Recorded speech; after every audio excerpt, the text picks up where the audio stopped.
Wishing. Ikaw daw, be. Dance to the tune of...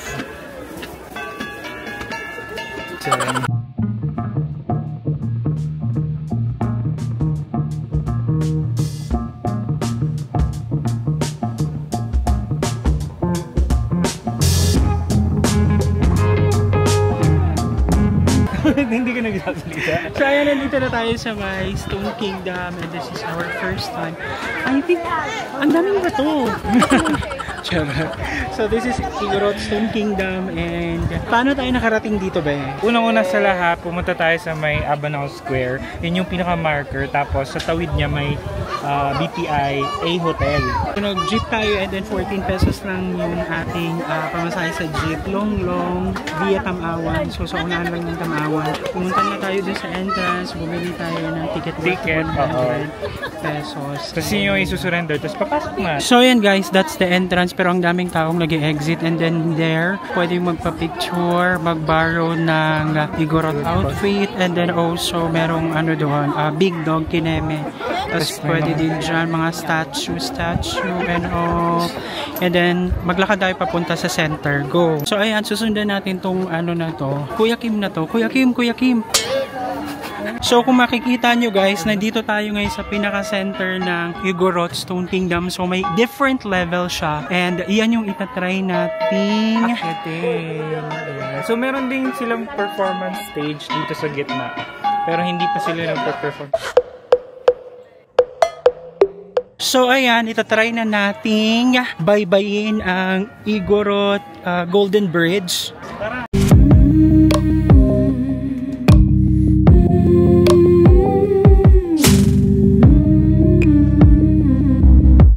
Dito sa view deck na to. View deck? Sa gitna ng bridge, kita mo lahat kung hanggang saan yung Stone Kingdom. Turning the cards to one, Queen of Hearts never breaks. Oh, Kuya Kim, nasaan ka na? Ang lakas baka Kuya Kim ah. Kuya Kim, tapos nakaganto. Kuya Kim Chu. So we're currently on the 3rd level na. Wow.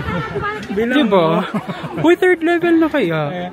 Ang dare ko sa'yo, kaya mo maabutin hanggang doon sa taas. So ayan, this is the King's CR.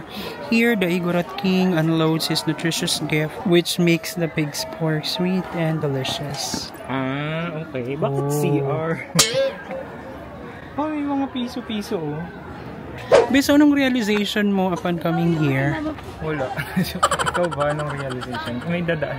Ano masasabi mo sa Stone Kingdom? Stone Kingdom is a nice place para magtanggal ng fats. Like, you know, di ba? Parang, ang interesting lang na, nakagawa sila ng concept na Stone Kingdom. Na, di ba, pwede mo siyang i-traverse, ganyan. It's up to your imagination kung paano ka mag-i-enjoy. Pero it's a physical, I agree naman, partner. Bye! So, from here pala, ito yung pinaka-front, pinaka-facade, diba, kung nasaan tayo. Makita mo naman yung view ng Baguio, diba?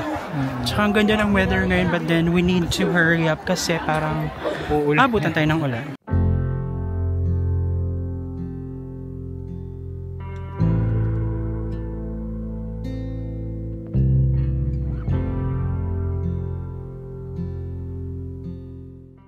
Which one? Yun. I forgot the name. Pero yung parang circle na may Yun. Yes. That's a symbol of fertility. Usually in gold. What? It's a symbol for fertility, usually in gold. I don't know if correct yung name na Lingling parang. Tapos yun yung those, yun sculpture. Nasa book yun, diba? Their figure. Those are called, Bull-ul. This one yung patong-patong? Yes. Mga, sila, parang gods and spirits, bantay ng rice fields. Nagbasa ka ng book, no? Kanina. Yung location niya, per se, is very good for tourists na, syempre, for picture purposes. And then, katulad ngayon, summer, nasa taas din kasi talaga siya ng Baguio, kaya malamig. Kahit na minsan tirik yung araw, pero meron siyang, kumbaga, hangin pa rin na masarap lang hapin, kasing sarap ng Maggi Magic. Sarap! So dito pala meron din silang food court sa taas. Siyempre, pag pagod ka, kakaakyat ganyan, kailangan kumain. May refreshment, foods. So kakain ka? Pasok pa tayo. Pag nasa taas ka, you can get to see the whole place. The entire universe?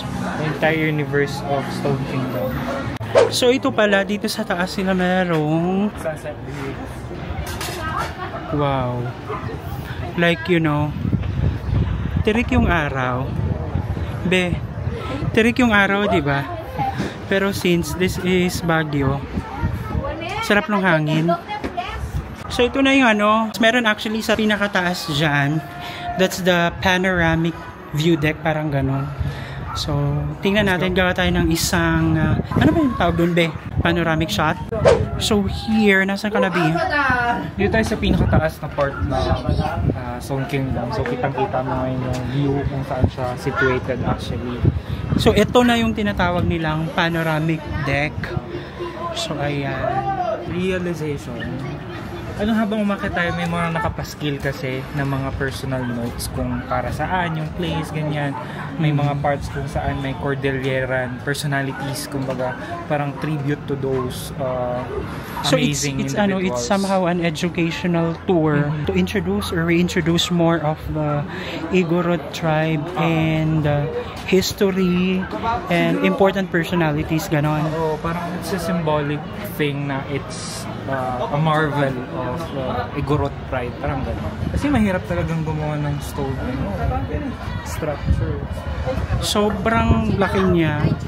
But I don't know kasi if you see yung mga rice terraces, di ba stones din kasi yung nakahanay-hanay para maiwasan yung pag-erode ng lupa.